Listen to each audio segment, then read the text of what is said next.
Welcome back to another English listening comprehension exercise. The kitchen in the thumbnail was unfortunately not my kitchen. This is my actual kitchen. It is a little small by American standards, at least small for a house, large for an apartment.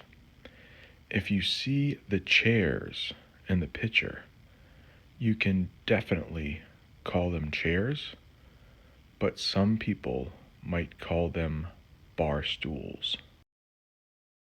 In this video, I will go over some common English terms found in the kitchen, but also some uncommon terms. For instance, if you look at the lights on the ceiling, those are actually called recessed lights because they go into the ceiling, not out of the ceiling. In this picture, we have two common kitchen appliances. Appliances is a term you can use for many items in the kitchen, such as the refrigerator, the stove, the oven, the dishwasher, the microwave. The appliance on the top is called the microwave oven, but most Americans just say the microwave, and to heat something up in the microwave, you might hear an American say, "I am going to nuke my food."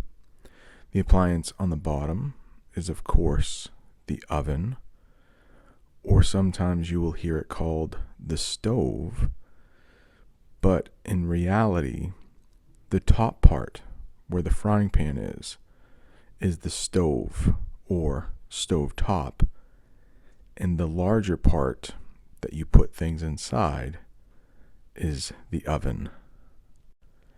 And the wooden things to the left and right of the two appliances are called cupboards. They're actually spelled cupboards, but we don't pronounce them like that. We say cupboards. And to the right of the stove, you will see a couple boxes of tissues. And those tissues are on the shelf. One shelf ends with an F. If you have two shelves, it actually ends with a V-E-S, shelves. Next, we have my refrigerator. You will often hear Americans simply call it the fridge. And oftentimes, American families will put artwork from the kids on the refrigerator. On my refrigerator, we have a whiteboard or a dry erase board that we can leave messages to each other or reminders. I'm not exactly sure what this whiteboard has on it today. It looks like the word and some other stuff that I can't read. If you look at the top of the fridge and you are an Office fan, you might recognize Prison Mike.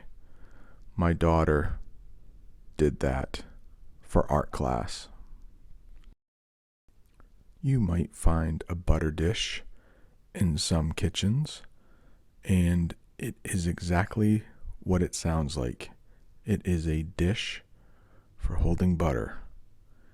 If I were to open this lid, you would see that there was butter underneath. The next thing you might find in an American kitchen is hand sanitizer, as the bottle says. This is a gigantic bottle of hand sanitizer that we purchased probably a year ago, and it might last us another year.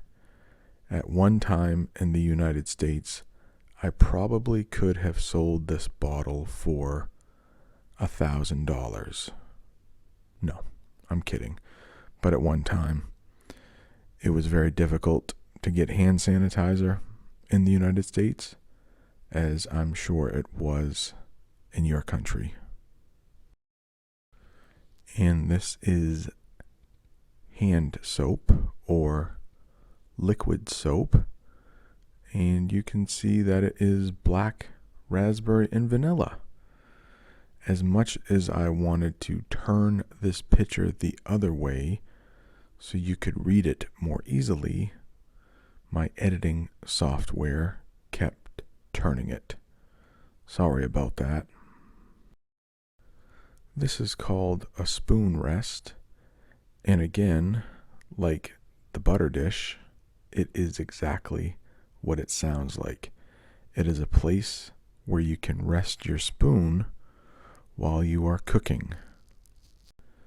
And the spoon inside this spoon rest is called a wooden spoon because it is a spoon made of wood. Sometimes the terms are difficult in English, and sometimes they are way too simple.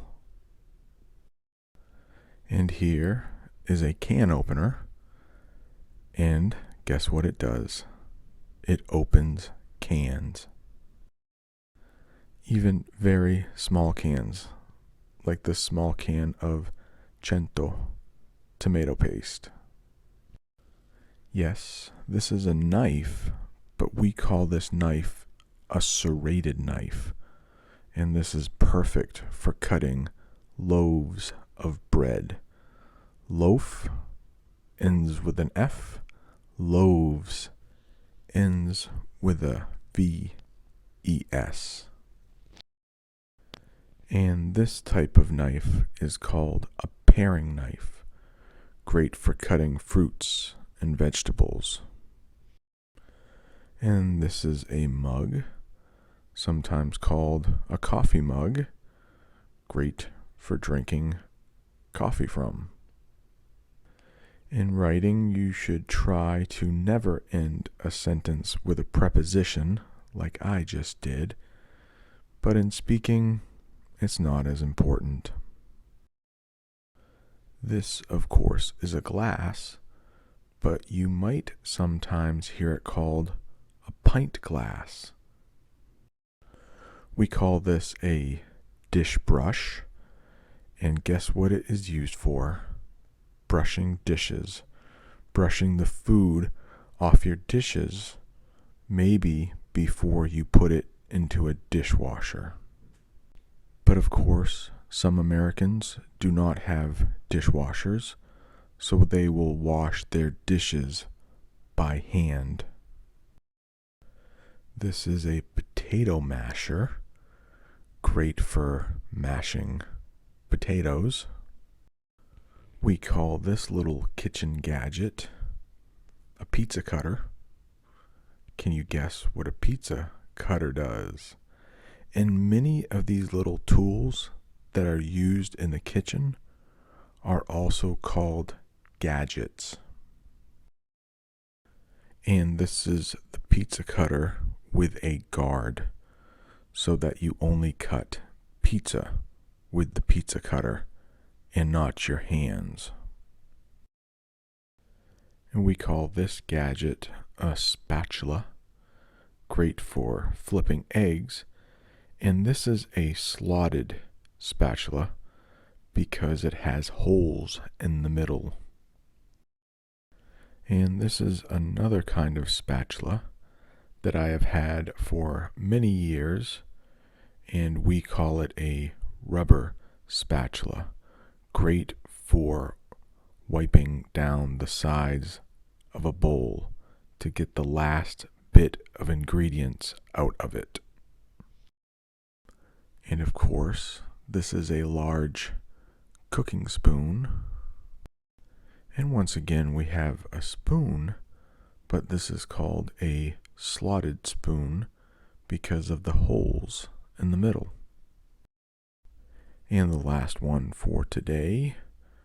I could probably make a few more videos in the kitchen, but this is called a ladle. Perfect for spooning soup into bowls. So I hope you have enjoyed this video. Hopefully it has helped with your listening comprehension. If you like it and it's your first time here, please subscribe. Maybe hit that like button. Thank you so much for watching, and I'll see you next time.